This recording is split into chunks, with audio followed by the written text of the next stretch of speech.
Okay, Math 10, it's getting real. We're getting into some tough questions here. So take a look at question 4. Oh my goodness, there's so many things happening in here. So these are the questions where you're going to start combining your power rule with your product rule and your quotient rule and negative exponents. It's all kind of coming together now.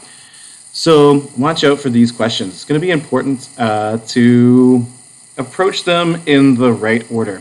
So I'm going to just make some notes here. It's really important to, first of all, number 1, do product rule first if you can.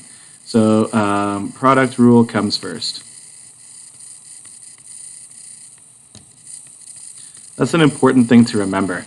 So there's not a lot of product rule until you get to the last questions here. You can see that down here, maybe I can zoom in a bit. Here we got some product rule going on. So, there's a lot you can do. There's quotient rule, there's product rule, but you want to make sure you do the product rule first. That's the one where you multiply the exponents together. So here, this is an example where you must do that. So if I was answering this question, I see that it's x to the power 3 to the power of 2. So my first step here is going to be the product rule.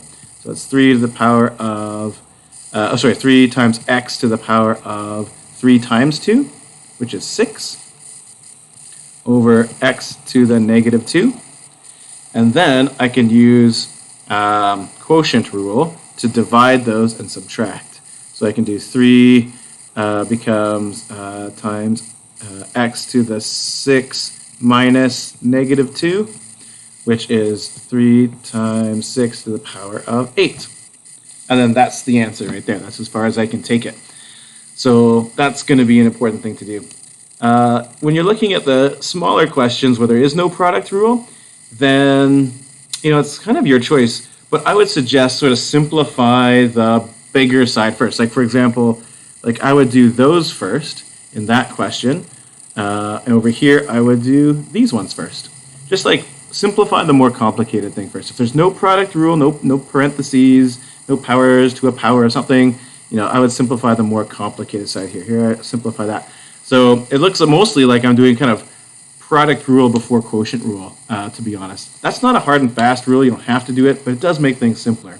For question D, I would do product rule, then quotient rule. So I guess product rule first. It's not a hard and fast rule, but then I guess number 2, I would do product rule before quotient rule.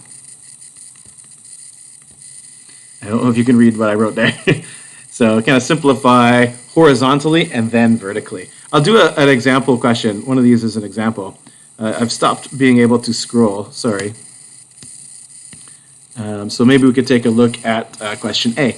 So I would multiply first. So I would do the product rule. So this becomes 3 to the 4 plus 7 over 3 to the 5, which of course is 3 to the 11 over 3 to the 5. And then I would subtract. So this becomes 3 to the 11 minus 5. That's quotient, which becomes 3 to the 6. And there's my answer.